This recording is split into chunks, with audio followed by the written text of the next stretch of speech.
Welcome back to DC EKG with myself, Joe Grogan, Eric Euland, and today Mark Paoletta, co-author or co-editor, however you want to describe it, with Michael Pack of Created Equal about Clarence Thomas. So you've known Clarence Thomas for 30 years. You got to know him when you were a young staffer, young attorney in the White House counsel's office, and Clarence Thomas was nominated for, did you know him when he was nominated for the DC circuit or the Supreme Court? So we only have a small time to talk about this. Right. But I met him first in 1983 when I was a college senior in an event up in Bridgeport, Connecticut. And I still remember that meeting. He was then the EEOC chairman. Okay. And I had come up, my uncle was the mayor of Bridgeport, Connecticut, of all things, a Republican, of all things. And it did happen, people. Met Clarence Thomas then. Flash forward to 1989, and I was in first presidential personnel in the White House. Okay. And I was on the Judicial Selection Committee, which they had back in the day. We used to meet in the Roosevelt Room every week to talk about judicial. And That's not how, wait, stop. That's not how President Trump did it, right? No. That was all run out of White House counsel. Not quite how we did it. Yes, right. So exactly. back then, this is Bush 41. Yeah. There's a in presidential personnel, there's a setup. No. Presidential personnel was a part of the Judicial Selection Committee, which was run by the Attorney General. Okay. And the White House counsel was in there, and the Chief of Staff, and a number of people, legislative affairs, presidential personnel. Everyone got together and their aides. So I was in presidential personnel, but I was dedicated staffer to working on this stuff. And I was the first person to reach out to Justice, then EEOC Chairman Clarence Thomas in, I think, March of 1989 to ask him to send me over all of his written materials as speeches and articles and that sort of thing, so we could start the process of review, kind of vetting him. Whether or not. Yeah.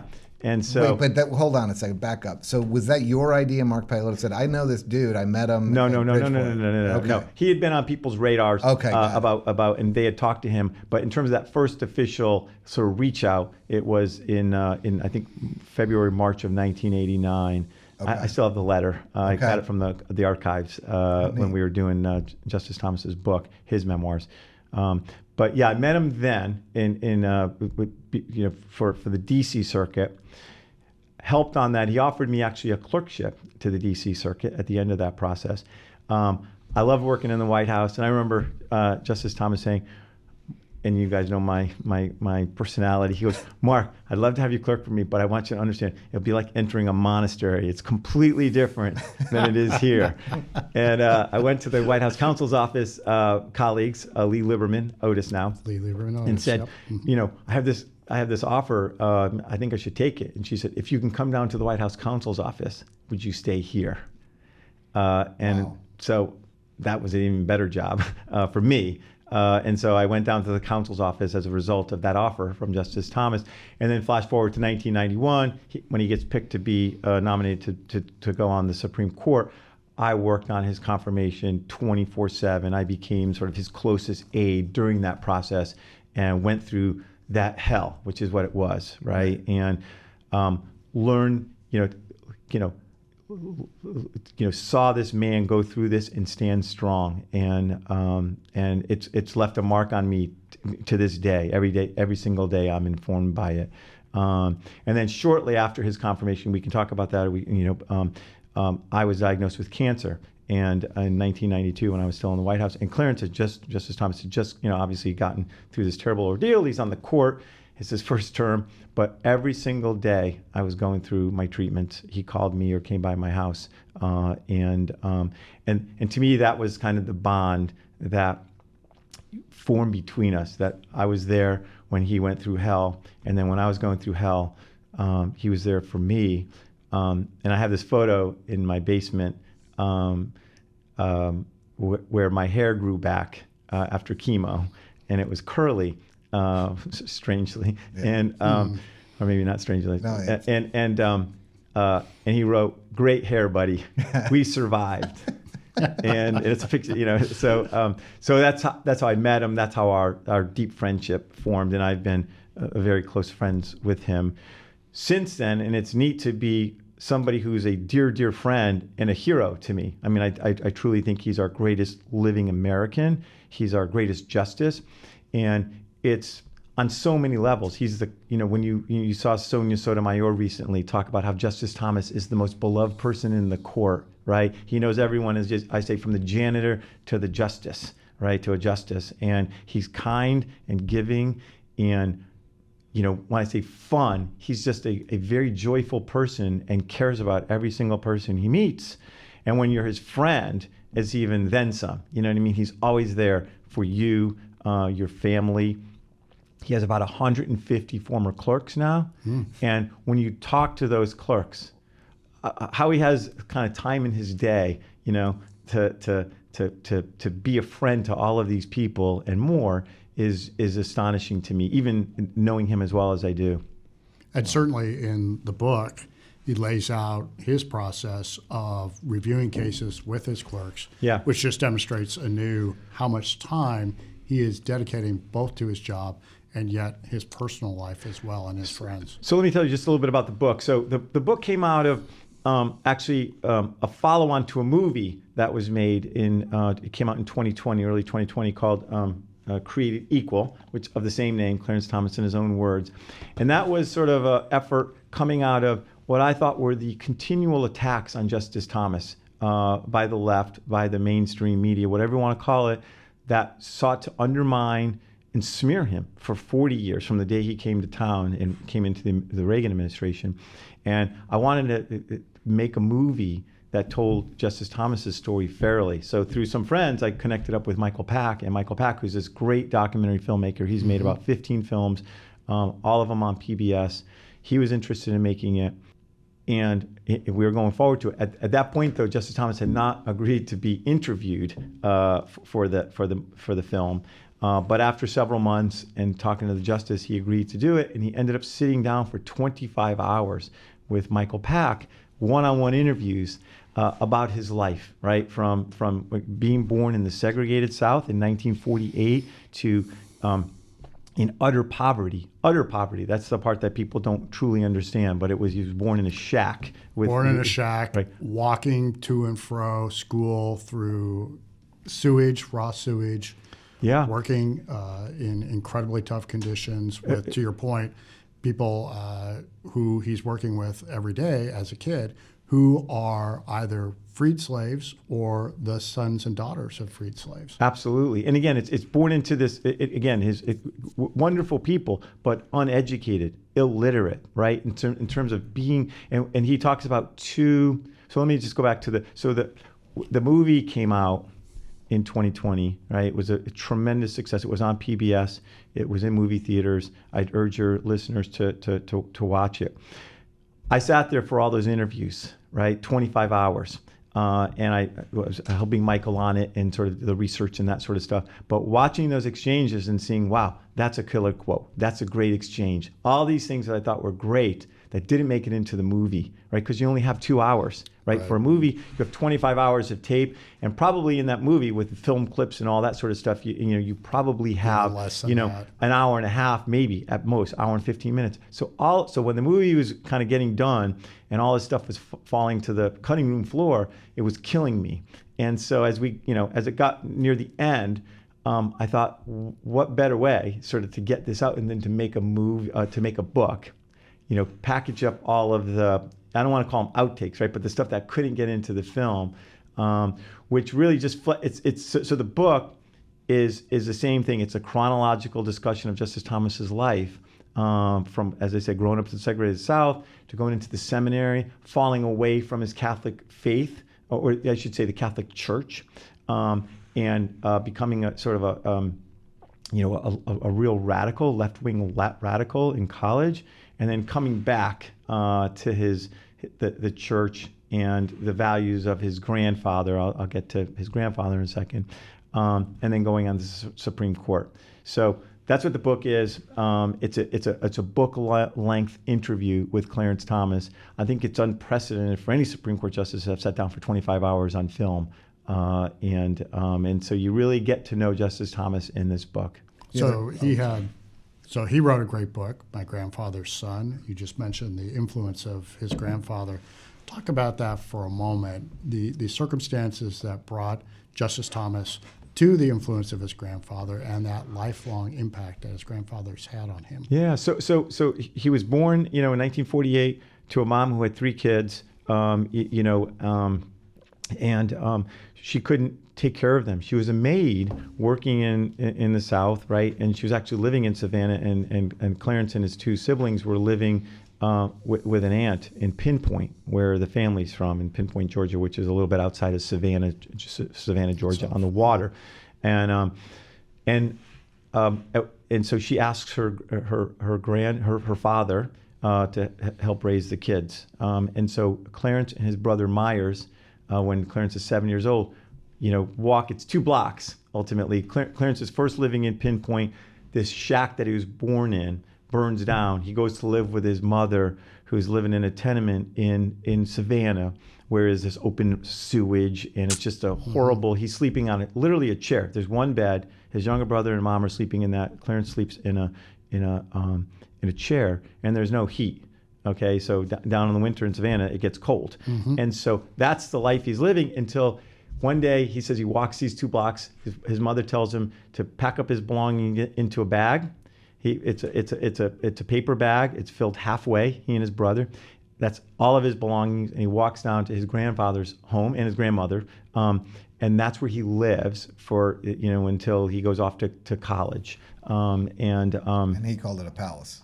Called it a palace, but literally the first thing his grandfather says to the two boys are, the damn vacation is over.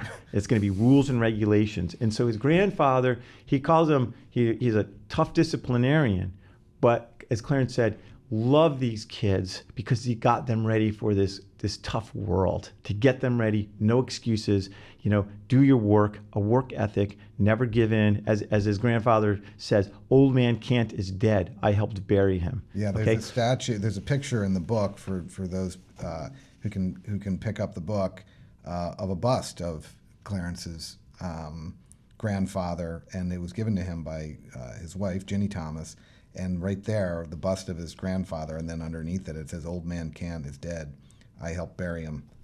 For Myers Anderson, 1907 to 1983. Yeah, and the impact on Clarence is just profound. It changed his life, and so and then the next thing that happens, kind of in terms of what Clarence calls interventions, is his grandfather enrolling him into the Catholic school in the segregated South. It was called St. Benedict's, which was run by these Irish nuns, straight from Ireland, tough Irish nuns who are teaching, in a segregated school, and they give these black students hope, right? They love them, they believe in them, they hate segregation, and they're all equal in God's eyes, and they're all equal under the law, despite what the law, it does down there.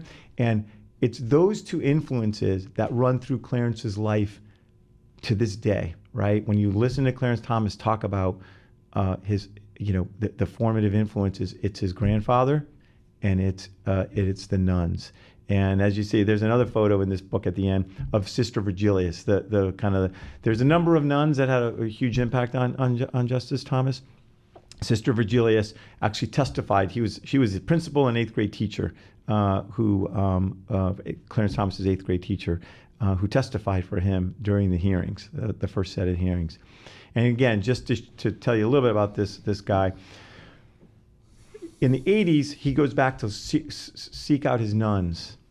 Now they're retired now, his teachers. He calls them his nuns, to thank them for teaching him and inspiring him, and as he said, never letting us fall into victimhood, demanding them to perform at the highest levels, despite what the world was. I'm not gonna give you any excuses. You are gonna get A's. You're gonna reach your God-given potential, and then when he went on the court, and as I mentioned, Sister Virgilius testified for him. For about 15 years after he went on the court, Justice Thomas and I would go up to the retirement community in Tenafly, New Jersey, where the nuns lived in a retirement home, about 60 of them, 70 of them. The youngest one was probably in her 60s. The oldest one at one point was 108. And we'd go up there for the day. I'd go over his house around 6 in the morning. We'd drive up, get up there like around 9:30, and spend until about 2 o'clock with the sisters, have lunch with them. And he'd go, and every single one, there were a bunch in the infirmary, go visit them. But that's the kind of guy he is. He never forgets. And one of the things that Justice Sotomayor said recently, right, in those very kind comments, was that Justice Thomas thinks that people can pull themselves up by their own bootstraps, right? And Sotomayor said something like, some people can't reach their bootstraps. Justice Thomas has never, ever said that, right? Hard work and a community, right? Your family, so here it's the nuns and his grandparents and many other people, but in particular, those two people who helped him, that he says, without them, but for them, I wouldn't be here. So off those two key interventions, to your point, affecting his entire life, those also inform his approach to his jurisprudence, how he thinks about cases in front of him. Talk for a moment, if you could, a little bit about how he approaches every time a case comes to him at the Supreme Court. Justice Thomas is an originalist, right? And when you say that, what that means is you're trying to, your goal, your focus is to discern what the original meaning of those phrases, those terms are in the Constitution or in the text of a statute. And the most important thing is you have this humility that it's not what I want, it's not what I think is best, it's what was ratified or enacted. And so he mentions it actually in there that it's this passage, and it's a wonderful book, not because I co-edited it, right? It's because Justice Thomas's words are there, and you're hearing him talk about all sorts of things, his favorite books, or the most informative books, the most informative movies for him. But he makes a reference that Justice Scalia, who is extremely close with, right? And if you look at the record, it was Justice Thomas probably pulling Justice Scalia closer to him over the years than vice versa. Even though the media portrayed it the opposite, that somehow Scalia was leading. That Clarence Thomas was his puppet, that he's unable to do his work. The most racist, outrageous tropes of all that have been perpetrated on Clarence Thomas. That's why, in terms of making the movie, making the book, it was important to me because he is our greatest justice.